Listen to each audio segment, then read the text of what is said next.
हे दोस्तों, जय माँ आदिशक्ति। कैसे हैं आप सब? आई होप बहुत अच्छे होंगे। आज की इस नई रीडिंग में आपसे बात करने वाली हूँ आपके पर्सन की करंट फीलिंग की और आपके रिलेशनशिप में क्या एनर्जी है, किस तरह की सिचुएशन आपके पर्सन के लाइफ में अभी चल रही है। इन सारी बातों की डिटेल रीडिंग होने वाली है आज की इस रीडिंग में, इसीलिए जुड़ जाइए आज की इस रीडिंग के साथ। दोस्तों, सबसे पहले इस एनर्जी के साथ कनेक्ट हो जाइए और कनेक्ट होने के लिए अपने ईश्वर का, अपने ईष्ट का, जिस भी ईश्वर को आप सबसे ज्यादा मानते हैं उनका नाम 7 बार, 9 बार, 11 बार जरूर याद कीजिए। जितनी बार अपने ईश्वर का ध्यान करते हैं, उनका नाम लेते हैं, आपकी एनर्जी बैलेंस होती है और उतना ज्यादा आपके साथ ये रीडिंग रेजोनेट होती है। इसीलिए अपने ईश्वर का नाम जरूर लें। टाइमलेस रीडिंग है। जब भी ये रीडिंग आप तक पहुंचती है, जब कभी भी आपके लिए होगी, हर उम्र की व्यक्ति के लिए है। मेल फीमेल दोनों ही इस रीडिंग को सुन सकते हैं। थर्ड पार्टी सिचुएशन में भी आप इस रीडिंग को सुन सकते हैं। तो दोस्तों, जनरल और कलेक्टिव रीडिंग है और ऑल साइंस रीडिंग है, हर राशि वालों के लिए है। यूनिवर्स प्लीज गाइड करें, माता रानी प्लीज गाइड करें। यूनिवर्स प्लीज गाइड करें, माता रानी प्लीज गाइड करें। जो भी व्यूअर्स इस रीडिंग को देख रहे हैं, उनके पर्सन की करंट एनर्जी क्या है, करंट फीलिंग क्या है। ओके, जय माँ आदिशक्ति, जय माँ आदिशक्ति, जय माता परमेश्वरी, जय महाकाली, जय महाकाल, हर हर महादेव के नाम के साथ इस रीडिंग को शुरू करते हैं। एनर्जी को क्लेम जरूर कीजिएगा। क्लेम करने के लिए कमेंट बॉक्स में अपना नाम लिख सकते हैं आप, या फिर अपने नाम का फर्स्ट लेटर लिखकर इस एनर्जी को क्लेम जरूर कीजिएगा। क्योंकि फिर जब आप कमेंट करते हैं या लाइक करते हैं तो एनर्जी एक्सचेंज होती है और ज्यादा से ज्यादा ये रीडिंग आपके लिए होती है। यूनिवर्स जिन लोगों ने इस वीडियो को कमेंट किया है, जिन लोगों ने इस वीडियो को लाइक किया है, उनके व्यूअर्स की करंट एनर्जी क्या है। ओके, यूनिवर्स प्लीज गाइड करें, माता रानी प्लीज गाइड करें। Okay okay, yes, 5 of wand,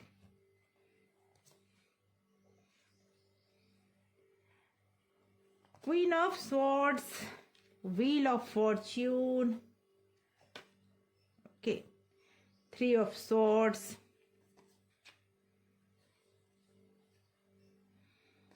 Page of Wand, and the Empress, okay, Death,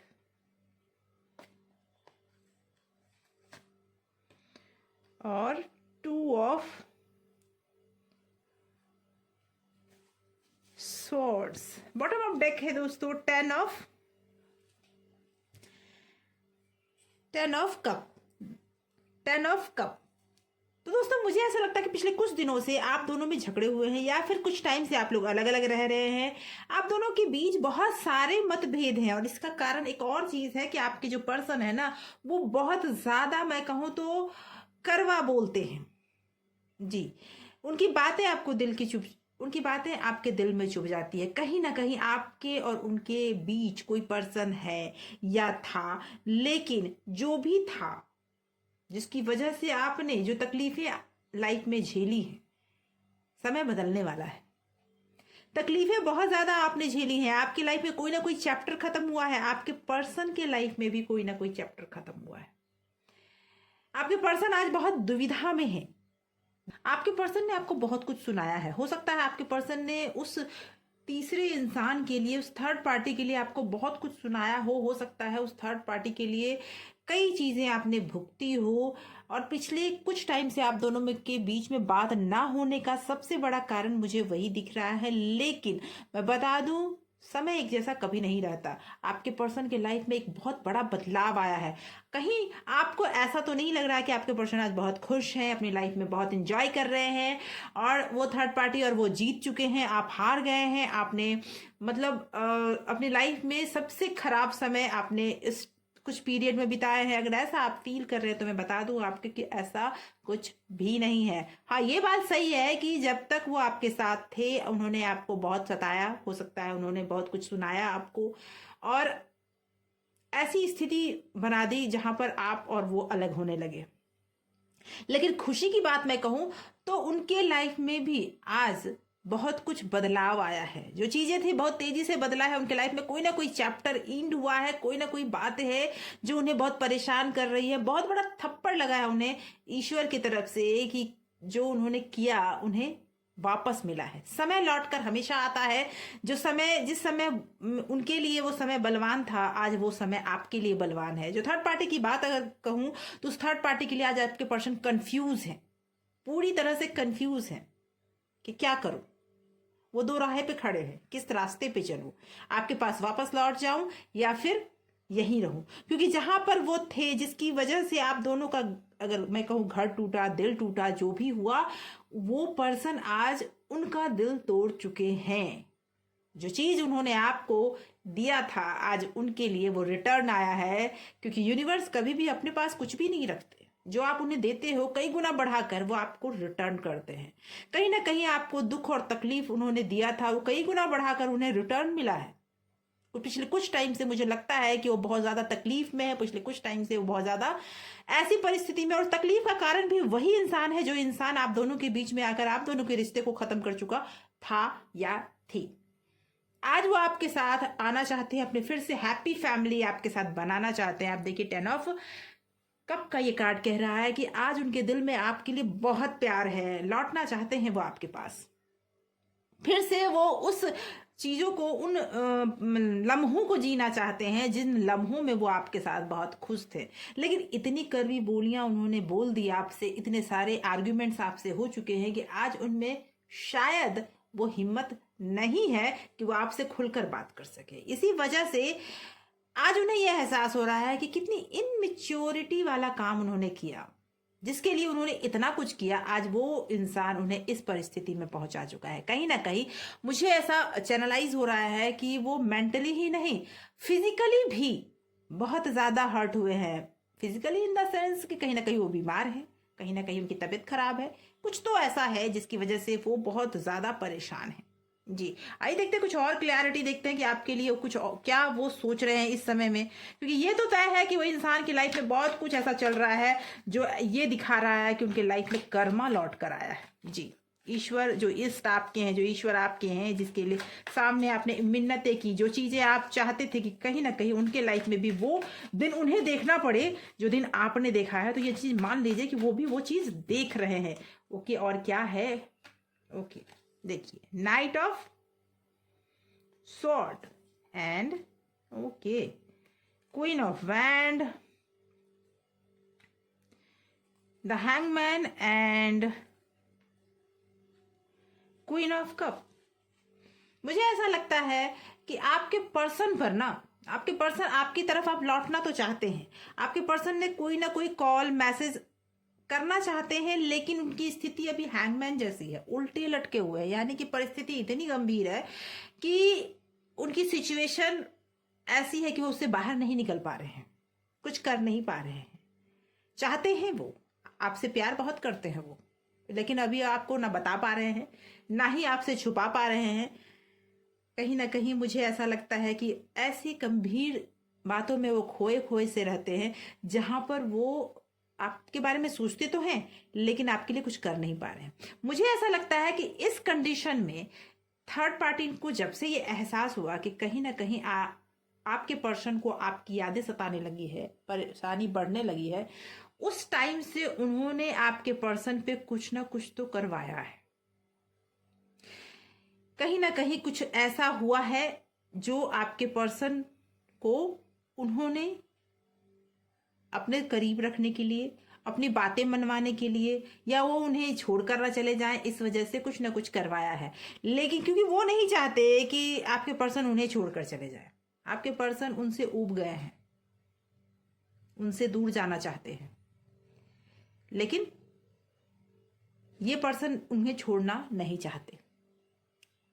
और कंडीशन ये हो गया है कि आपके पर्सन आज थक गए हैं। क्योंकि एक होता है ना कि आप जब किसी से प्यार करते हो तो आप उसे बहुत कुछ देने का प्रयास करते हो, उनसे लेने का प्रयास नहीं करते हो।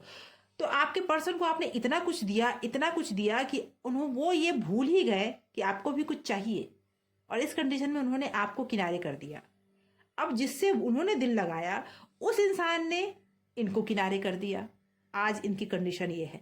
आज वो बैठ के सोचते हुए मुझे नजर आ रहे हैं, कहीं ना कहीं वो बैठ के सोच रहे हैं कि क्या किया मैंने, जितना प्यार, जितना मतलब अनकंडीशनल लव आपने दिया, उस चीज़ को उन्होंने अपने लाइफ से बहुत आसानी से दूर कर दिया। और आज उनकी लाइफ में ऐसा हो रखा है कि वो पर्सन जिसे वो अपने लाइफ में अपनी मर्जी से लेकर आए थे, वो पर्सन सिर्फ और सिर्फ अपने स्वार्थ के लिए उनसे जुड़ा था। हो सकता है कोई ना कोई झूठ, कोई ना कोई ऐसी बातें हो जो आपके पर्सन से थर्ड पार्टी ने छुपाई हो, और आज जिसकी वजह से वो बहुत ज्यादा परेशान है। उनके लाइफ में वो चैप्टर खत्म होता हुआ नजर आ रहा है। हो सकता है उनके लाइफ में ऐसा कुछ हुआ है जो उन्हें बहुत दर्द दे चुका है। अब वो उससे बाहर आना चाहते हैं, अब वो लाइफ में उस दर्द में वापस नहीं जाना चाहते हैं। लेकिन चूंकि आपसे मुझे लगता है कुछ लंबे टाइम से नो कांटेक्ट सिचुएशन चल रही है, बातचीत बंद है, क्योंकि उन्होंने तो इतना कुछ आपको सुना दिया है कि आप वापस उनके पास जाना ही नहीं चाहते। बस ये देखना चाहते हैं कि क्या उनके लाइफ में कर्मा वापस आ रहे हैं। तो ये जी जान लीजिए उनके लाइफ में कर्मा वापस लौट कर आया है। जो उन्होंने आपके साथ किया वो आज उनके साथ रिपीट हो रहा है, और यहां तक कि शायद उससे ज्यादा हो रहा है, क्योंकि वो पर्सन उन्हें अपने कंट्रोल में रखने के लिए बहुत कुछ कर रहा है, बहुत कुछ कर रहा या कर रही है। ओके, मुझे ऐसा लगता है कि आपके पर्सन अभी नेक्स्ट एक्शन आपके प्रति क्या लेंगे, ये देखते हैं। आपके प्रति आपके पर्सन का नेक्स्ट एक्शन क्या होगा? आपके पर्सन का नेक्स्ट एक्शन क्या है? आपके पर्सन का नेक्स्ट एक्शन क्या है? Okay okay, S of pentacle, four of pentacle and page of swords. मुझे ऐसा लगता है कि कहीं ना कहीं उन्हें फाइनेंशियली लॉस भी हुआ है। जिस पर्सन के साथ वो गए थे वो पर्सन हो सकता है कि उनके साथ फाइनेंशियली प्रॉब्लम्स की वजह से ही जुड़ा या जुड़ी, और उन्होंने इतना कुछ उनसे अपने ऊपर या तो खर्च करवा लिया है या अपने आज मुझे लगता है कि फाइनेंशियली भी बहुत वीक हो चुके हैं। लेकिन अब उन्होंने ये सोचना शुरू कर दिया है कि आगे से मैं कोई हेल्प करूंगा या करूंगी ही नहीं। वो अब उसे पकड़ के रखना चाहते हैं, और अब उन्होंने सोच लिया है कि अगर सामने से कोई भी बात होती है, वो आपके साथ अब फिर से नया रिश्ता शुरू करना चाहते हैं। ये सब पेंटिकल ये कह रहा है कि फिर से वो नई शुरुआत करना चाहते हैं, इस रिश्ते को पकड़ के रखना चाहते हैं, नहीं छोड़ना चाहते हैं। आज उनके मन में फिर से वो बचपना जाग उठा है, जिस बचपने की वजह से वो आपने उन्हें प्यार किया था, जिस मासूमियत के लिए आपने उन्हें प्यार किया था, वो चीज़ें उनमें फिर से जागा है, और वो उन चीज़ों को फिर से इकट्ठा करके आपसे बात करना चाहते हैं, फिर से आपके पास आना चाहते हैं, फिर से आपसे वो सारी बातें करना चाहते हैं जिस वजह से उन्होंने शुरुआत में आपका दिल जीता था, और आज वो उसके बारे में ही बार बार सोच रहे हैं। उन्होंने ये समझ लिया है कि आपका प्यार उनके लिए वो खजाना था, जो खजाना आज उन्हें पकड़ के रखना पड़ रहा है, जो पहले फ्री में था उनके लिए, आज उन्हें पकड़ के रखना पड़ रहा है आपके पास वापस। तो वो पक्का लौटना चाहते हैं, ये तो सच्चाई है। यूनिवर्स आपको क्या गाइड करना चाहते हैं इस कंडीशन में, क्या गाइड करना चाहते हैं, क्योंकि ये चीज़ तो दिख रहा है कि आपके पर्सन अब पूरी तरह से वहां से उब चुके हैं, और अब वो प्यार, अपना दिल आपको देना चाहते हैं, आपके पास फिर से वापस आना चाहते हैं। क्या है यूनिवर्स का गाइड आपके लिए? तो मैं ये बता दूं कि यूनिवर्स आपको सतर्क रहने की बात कह रहे हैं कि पहले okay, five of swords, the tower, क्योंकि आप ओके, थ्री ऑफ पेंटिकल। मुझे ऐसा लगता है कि कहीं ना कहीं यूनिवर्स आपको सतर्क रहने बोल रहे हैं, अपने ऊपर ध्यान देने बोल रहे हैं। आपके लाइफ में जो टावर कंडीशन आ चुका था, वो आप हो सकता है बहुत ज़्यादा अकेला रहना पसंद करने लगे हैं, बहुत ज़्यादा आप रिजर्व रहना पसंद करने लगे हैं, अपनी बातें, आप दिल की बातें किसी से कहते ही नहीं, और फाइनेंशियली भी आपको बहुत ज़्यादा मुझे लगता है लॉस हुआ है। आपके लाइफ में बहुत कुछ अभी ऊपर नीचे चल रहा है। हो सकता है आपको किसी ने चीट किया हो इस समय में, अब किसी पे ट्रस्ट नहीं रह गया आपका, जल्दी किसी पे भरोसा नहीं करते हैं आप। तो मैं ये बता दूं कि यूनिवर्स आपसे कहना चाहते हैं कि अभी आपको रुकना चाहिए, अभी आप धैर्य रखना चाहिए, अभी आपको लोगों से बात करना चाहिए और अपने स्किल पे काम करना चाहिए। अभी खुद पर ध्यान दे, और उस पे ध्यान देने के बजाय जो भी आपके साथ हुआ है वो डिसीजन लेने में अभी आप टाइम लगाएं। कुछ भी हड़बड़ाने की जरूरत नहीं है, क्योंकि लाइफ में एक जैसा कुछ भी नहीं रहता। भाग्य, लाइफ में एक जैसा कभी कुछ नहीं रहता, भाग्य बदलता है। आपका भी लाइफ चेंज होने वाला है। बहुत लोग, आप में से बहुत सारे व्यूवर्स ऐसे होंगे कि आपकी लाइफ में बहुत कुछ बदलाव आ चुका होगा। आने वाले कुछ टाइम में, मुझे ऐसा लगता है कि आने वाले 1 वीक में आपकी लाइफ में बहुत बड़ा कुछ चेंज होने वाला है। तो आप थोड़ा धैर्य रखिए। तो दोस्तों आज की ये रीडिंग यहीं तक। आशा करती हूँ इस रीडिंग में कई सवालों के जवाब आपके मिल गए होंगे, और अगर आपको लगता है कि ये आपके लिए वैल्यूएबल है, प्लीज कमेंट करके जरूर बताइएगा। ऐसी रीडिंग हमेशा लाती हूँ। लाइक कमेंट शेयर जरूर कीजिए, सब्सक्राइब कीजिए इस चैनल का। अगर आपने इस चैनल को सब्सक्राइब कर रखा है तो बहुत बहुत धन्यवाद आपके सपोर्ट के लिए। Thank you so much for watching.